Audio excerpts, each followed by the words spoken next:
Hello and welcome to the February 20th edition of Saints Talk. Last time around we had Lauren Picala of the women's cross country team across from us in the chair. Today we have Tabitha Odabe of the women's basketball program.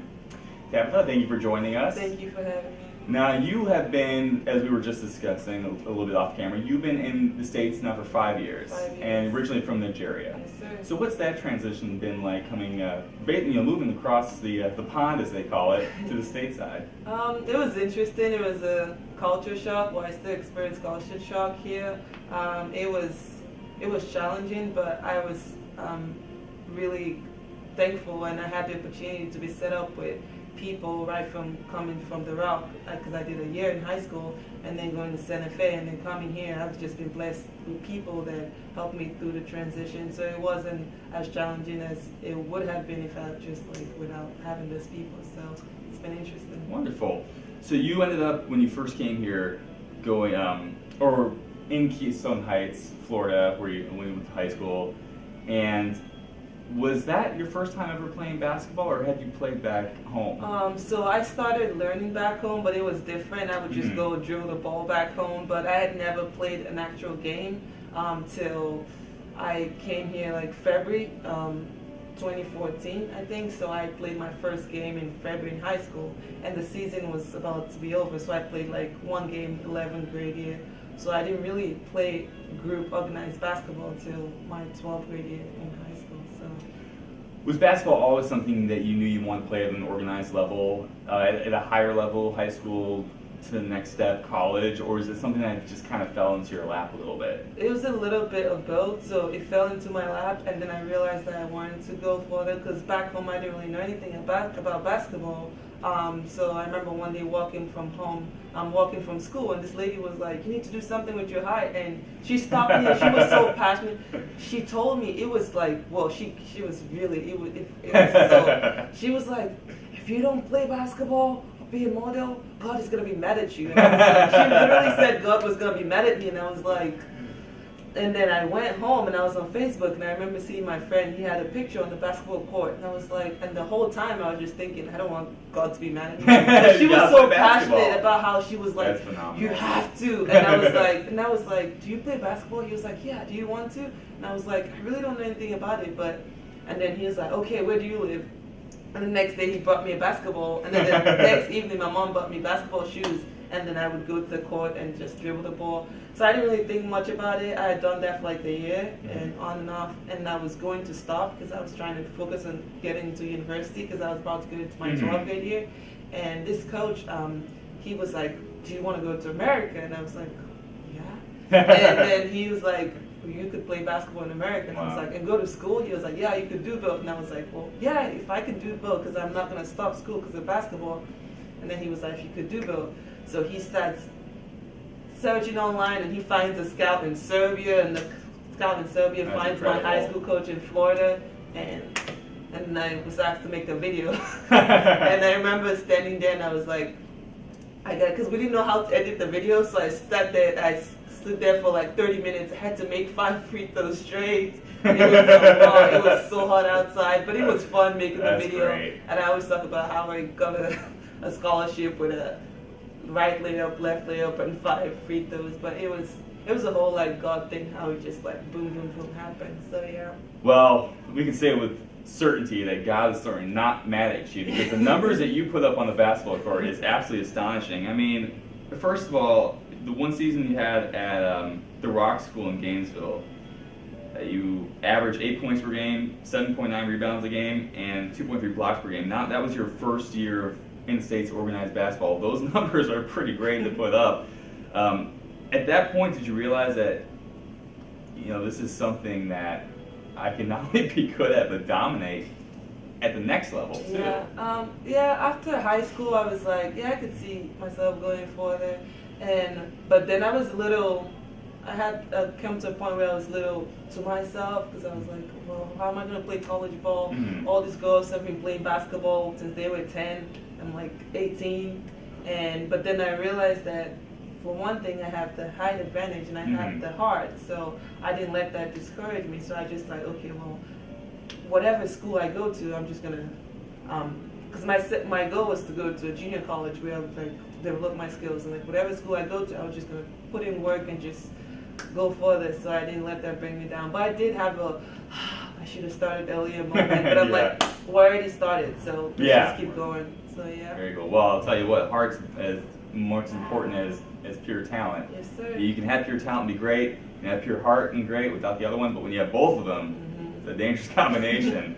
Now, after that, you went to Santa Fe College, also in Gainesville, where you earned Mid-Florida Conference Scholar Athlete of the Week once and a spot in the All-Academic team.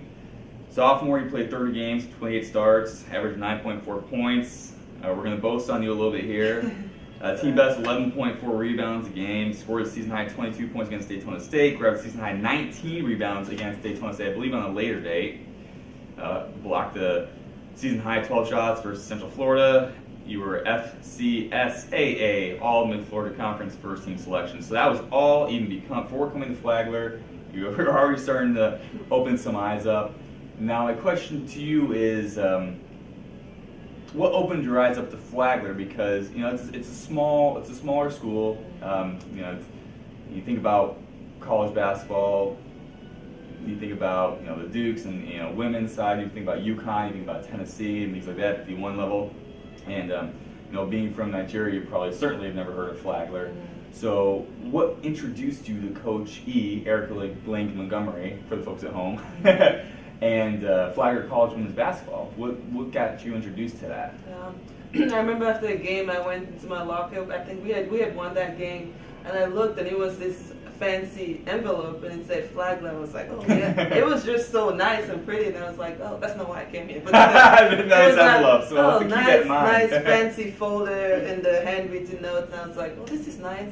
And then my teammate Bree, Bianca Roberts, she played 1 year with her. She came here, and I was like, oh, okay, I'll go to Flagler. I'll go look, and I started looking at it. And I was like, oh, pretty campus. And then I came here, and I remember I went for a visit, and so I have an American family here, my guardians, and then my family back home. And throughout the recruiting process, most coaches that talked to me wanted to talk to my family here, which was a good thing.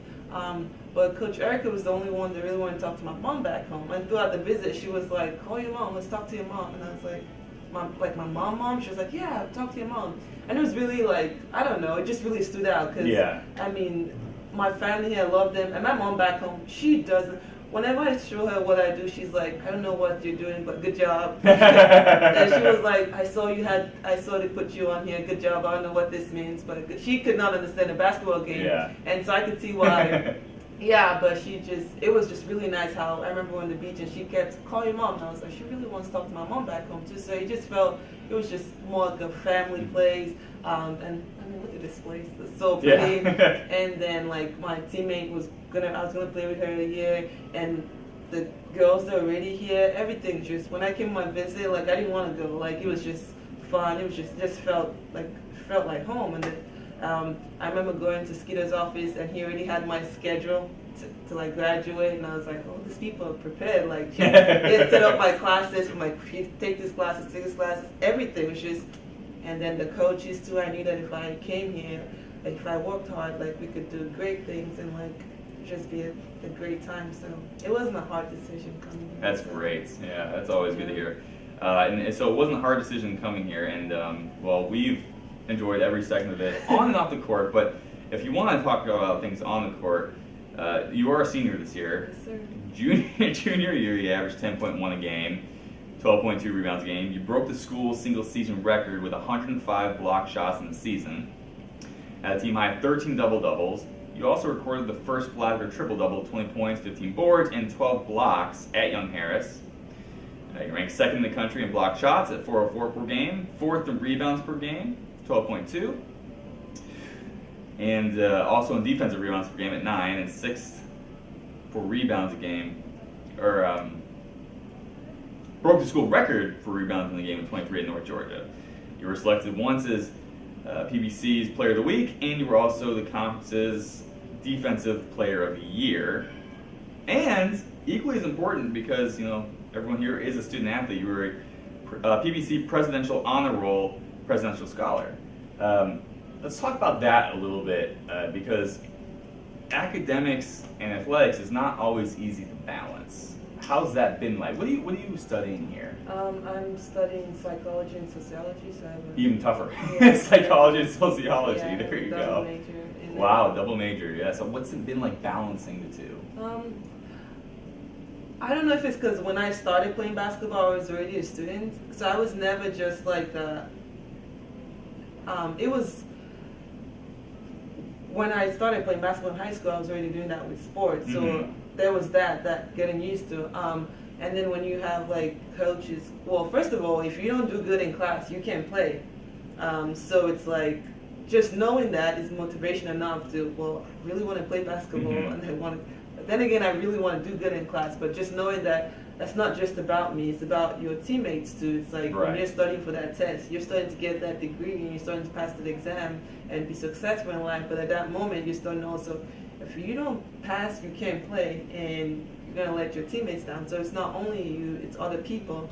And so I feel like that just makes that will, that inner motivation. So it just like comes with it. So you just push through. And then when we're on the roads, we have study hall, and our professors are really lenient with us. Like if we miss a class, get notes from someone, they'll help us. If you miss a test, you can make it up. So having the professors being accommodating, having your coaches pushing you and your teammates, like that really helps, and you find that balance. So. Great, and on the basketball court, things have been, not just for you, but for the entire program, on an upswing. Last year, the team made the Peach Belt Conference Tournament. Fortunately, an early exit, but it's something that you can learn from. So with such a great year last year, and this year is turning into very much the same thing, what can you take from the experience last year, say, hey, this is what we need to do to go further in the Peach Belt Conference Tournament, and then make the NCAA tournament? I know last year, whenever we were walking up, people were like, congrats, you had a great year. I'm like, I mean, we did, but we knew that we underachieved. We knew that we could have done better. We knew that we had the pieces, but we just didn't put it together. And we take that from last year. We're like, okay, this year we have the pieces again, and we don't want to just go to the tournaments and just that be it. We know we can go further. So having that last year's experience, that pushes us. That I remember like during the summer, when the season ended, we had like scores from games that they're really big games that we should have won, that made us, that might have like disqualified us, and we had in the locker room, and you just walk in and you see that number, you see that 56, 57, or that like that one game you should have won, and that just throws you, and then you just, okay, well, this year we have to, we know, we don't just want a good year, like we want a great year. So yeah, that we know we can do better.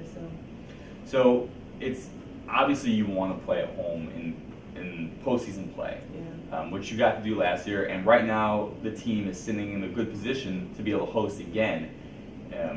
For obvious reasons you want to play at home, but really what makes it so special to be able to play a postseason game at home? The fans, the comfort of knowing your surroundings. What does it mean to the team? Well, I remember last year when I walked out and I was like, oh my gosh, like there was no space. I was really, we had made videos, told people to come out, expecting people to come out, but I wasn't expecting people to come out like that. And I was like, that was really like, first you want to win, and then people around you cheering and supporting you, so you're playing for so much bigger and all the love. So yeah, I know that like means a lot to me and my teammates. So, and the support we get is crazy. So yeah, that feeling of being at home is just, Yeah, it was an incredible atmosphere last year for that game, and like I said, you guys are in a good position to host again, and if you should do so, very much looking forward to what the fans can bring out to Flacker Gymnasium, because that was something pretty special. Yeah, it was pretty great. I was like, whoa, I'm not expecting, like, we made videos, we were like, come support, and I was like, yeah, right. And then I came out and I was like, they really came to support. Yeah, that's fantastic. It was great. That's fantastic. Now, looking towards the future, obviously not everyone knows what they want to do post-school.